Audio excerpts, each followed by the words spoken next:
Phil Taylor has worked in recruitment in the UK and Australia. He specialises in the recruitment of senior management. How has recruitment changed over the past decade? What are the skills that you look for now that you wouldn't have looked for about a decade ago? Sure. So I think the big change has been technology. Technology has touched just about every industry. In some industries it's shut it down. In some industries it's enhanced it and made it more profitable and more accessible, really. So that's certainly the key thing. Probably when I first started in recruitment, someone who could maybe write in HTML code or build a website was quite a rare skill. Whereas now it becomes part of a marketing person's job or part of an admin role. So those skills are now are much easier to find than they were a decade ago. Probably the changes that are coming along now are taking that to the next level, really. So instead of building websites, it's being able to create digital media type content that does fancy things on the screen to help people learn or to support different businesses. And those sort of skills are the ones that are quite difficult to find now. So would you say that working practices are changing? And if so, how? Yeah, I would say definitely. Certainly 10 years ago, it was a very static work environment where you would come into the office and you would do your work from 9 to 5, whereas now companies are trying to be more creative with the workspace. And this is really to encourage the sort of the next generation of workers to choose them as their employer.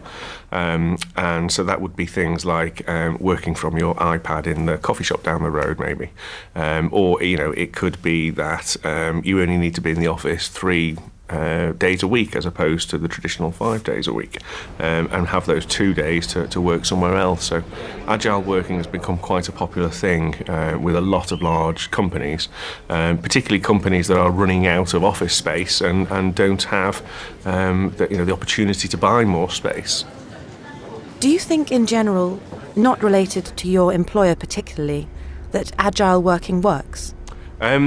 There's 2 ways of looking at this. I would say for the younger generation that is coming now, that are internet natives and that are used to being in a creative environment, I think it works very well. I think for probably the more mature workers within the organisation, it may seem quite disruptive for them.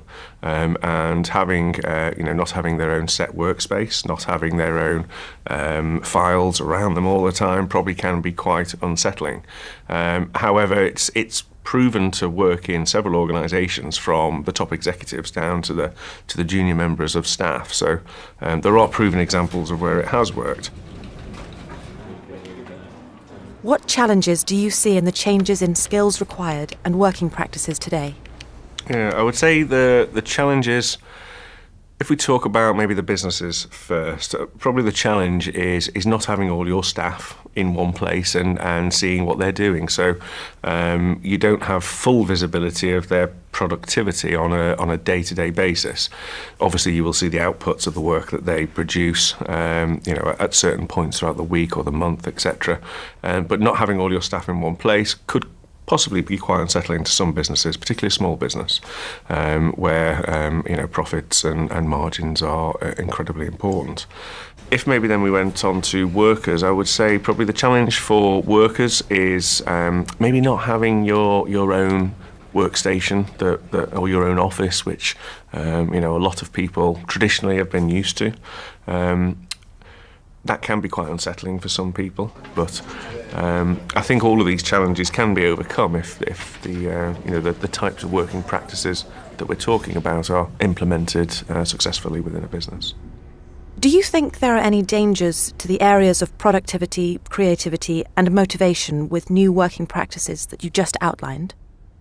Yeah, I mean, one of the things probably that I've touched on already is not being able to see what your staff are doing all of the time. And I would say also with the increase of use in social media by businesses these days, not just the personal use of the individual, but businesses having specialists who come to work specifically on social media means that lots of people in that business will have access to that social media. So again, businesses may be concerned that whilst they can't see their staff and can't see what they're doing, that they may also just be utilising the social media channels that business uses for their own personal use, and so that could be quite a challenge for some organisations. What do you think the future holds for the 21st century worker? Do you think that future will be a better place to work? What does the future hold? Well, I'd probably be a very rich man if I was able to predict what the future is. I would like to think that the future working practices and working conditions are interesting and engaging, and I would say that people these days are having to work a lot longer. So it could well be that both you and I are still working, well into the 21st century, and so I sincerely hope that those working practices are very interesting and engaging. I think for the younger workers coming through now, and new people just starting their careers, it's important for them to find somewhere that they enjoy working and that they feel that they can make a worthy contribution. Whilst I can't exactly predict what the future will be, I would like to think that it will certainly be interesting.